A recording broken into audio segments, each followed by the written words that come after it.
Dear students and dear friends, मैं विकास स्वागत करता हूं अपने चैनल पॉलिटिकल साइंस एसपीएम में। आइए आज हम पढ़ते हैं कॉन्स्टिट्यूशनल डेवलपमेंट ऑफ इंडिया यानी भारत का संवैधानिक विकास के तहत 1858 का भारत शासन अधिनियम यानी गवर्नमेंट ऑफ इंडिया एक्ट 1858।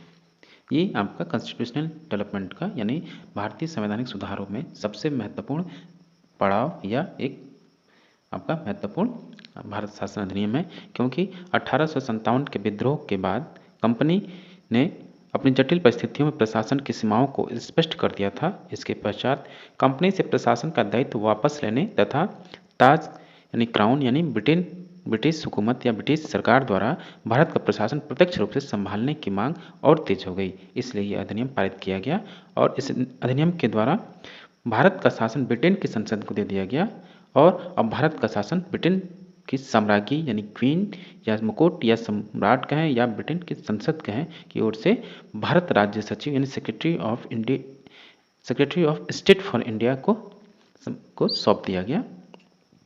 तो आइए इसको थोड़ा और विस्तार से पढ़ते हैं। ज़्यादा आपका ये बेहद छोटा लेकिन बेहद महत्वपूर्ण टॉपिक है 1858 का भारत शासन अधिनियम। इस महत्वपूर्ण कानून का निर्माण 1857 के विद्रोह के बाद किया गया, जिसे भारत का प्रथम स्वतंत्रता संग्राम या सिपाही विद्रोह भी कहा जाता है। भारत के शासन को अच्छा शासन बनाने वाला अधिनियम के नाम से प्रसिद्ध इस कानून ने ईस्ट इंडिया कंपनी को समाप्त कर दिया और गवर्नरों, क्षेत्रों और राजस्व संबंधी शक्तियां ब्रिटिश राजशाही को हस्तांतरित कर दी गईं। इस जो 1858 का भारत शासन अधिनियम है, इसको good governance of India act भी बताया गया। या भारत में अच्छी शासन या सुशासन के लिए इसकी स्थापना की गई, क्योंकि जस्ट इससे पहले 1857 का गदर विद्रोह या प्रथम स्वतंत्रता संग्राम हुआ।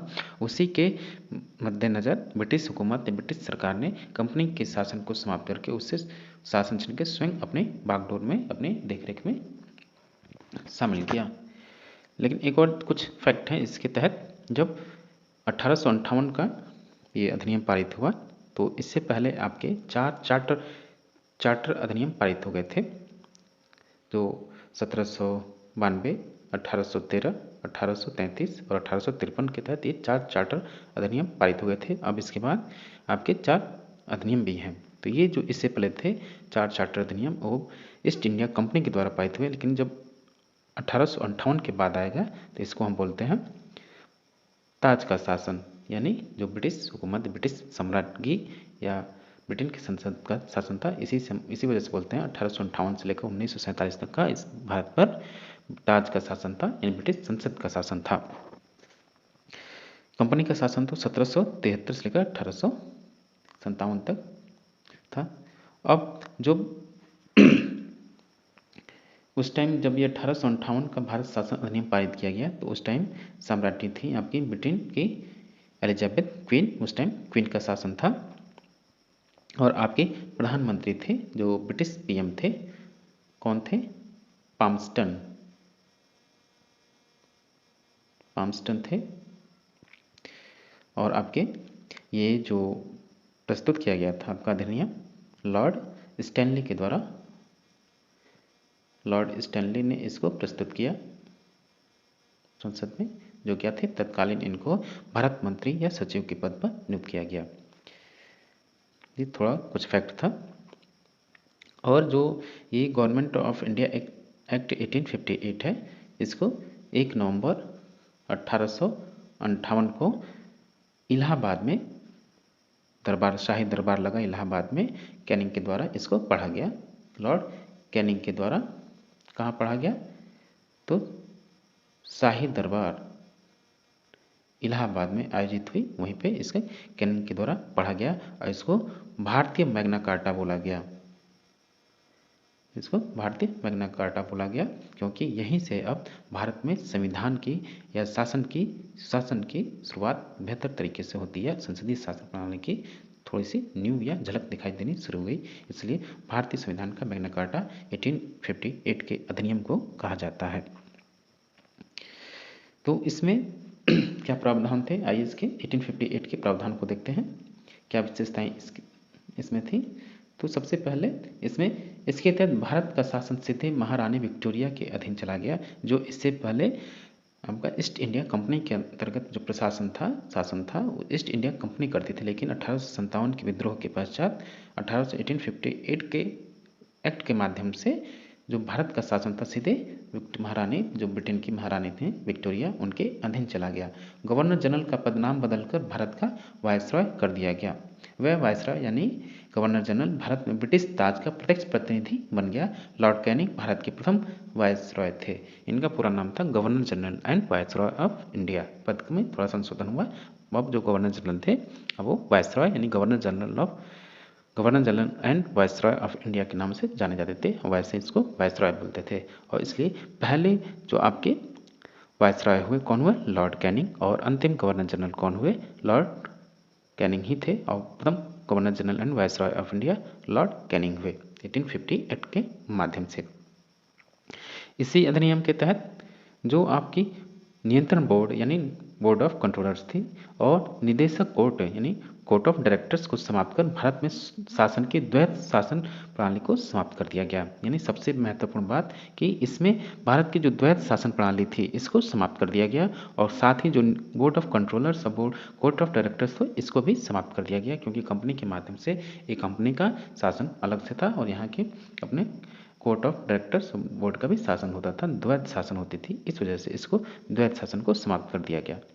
एक नए पद भारत के राज्य सचिव का सृजन किया गया। इस अधिनियम के तहत क्या कि एक नया पद का निर्माण किया गया, यानी भारत के राज्य सचिव यानी सेक्रेटरी फॉर इंडिया स्टेट के लिए एक नया पद का सृजन किया गया। और यह जिसमें भारतीय प्रशासन पर संपूर्ण नियंत्रण की शक्ति नहीं थी और इसमें जो भारतीय प्रशासन की पूरी जवाबदेही और उस पर नियंत्रण कंट्रोल आपका भारत राज्य सचिव पर उसको सौंप दिया गया।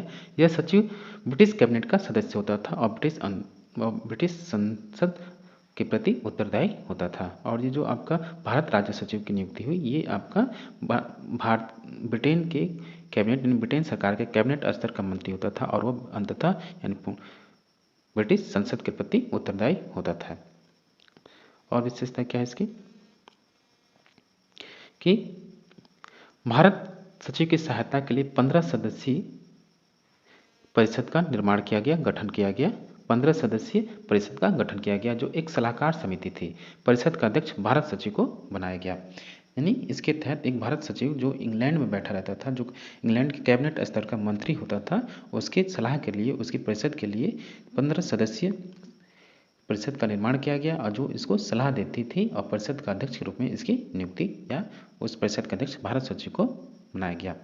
इस कानून के तहत भारत सचिव की परिषद का गठन किया गया जो एक निगमित निकाय थी, जो इसको हम एक कॉर्पोरेट बोलते थे और जिसे भारत और इंग्लैंड में मुकदमा करने का अधिकार था। इस पर भी मुकदमा किया जा सकता था। यानी ये भारत सचिव की परिषद का गठन किया गया जो एक कॉर्पोरेट कंपनी के हिसाब से थी के जैसे थे और उस पर भारत और इंग्लैंड में भी कहीं भी मुकदमा करने का अधिकार था। और साथ ही साथ अगर इससे कोई गलती होती है तो इस पर भी मुकदमा करने का अधिकार था। और साथ ही इसके साथ जो अब गवर्नर जनरल था भारत में ताज के प्रतिनिधि के रूप में कार्य करने लगा और उसे वायसराय की उपाधि दी गई।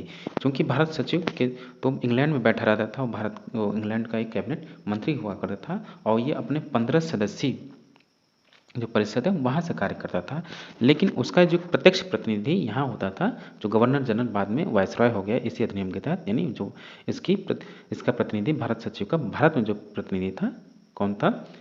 वायसराय। वो अपने पूरा प्रत्यक्ष नियंत्रण शासन का पूरा प्रत्यक्ष नियंत्रण उसके हाथ में आ गया और पूर्णतः उसके प्रति जवाबदेह था भारत सचिव। और भारत सचिव ब्रिटेन संसद के प्रति जवाबदेह था। और जो भारत सचिव और जो उसकी परिषद के 15 सदस्य जो थे उनका समस्त वेतन भारतीय राजकोष से देने की व्यवस्था की गई।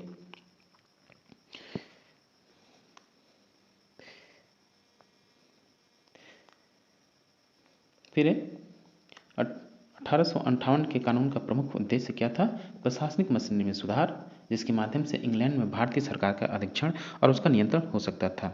इस प्रशासनिक मशीनरी में सुधार इसी वजह से हम इसको गुड गवर्नेंस या भारत में सुशासन व्यवस्था के नाम से भी इसका एक उपशीर्षक था।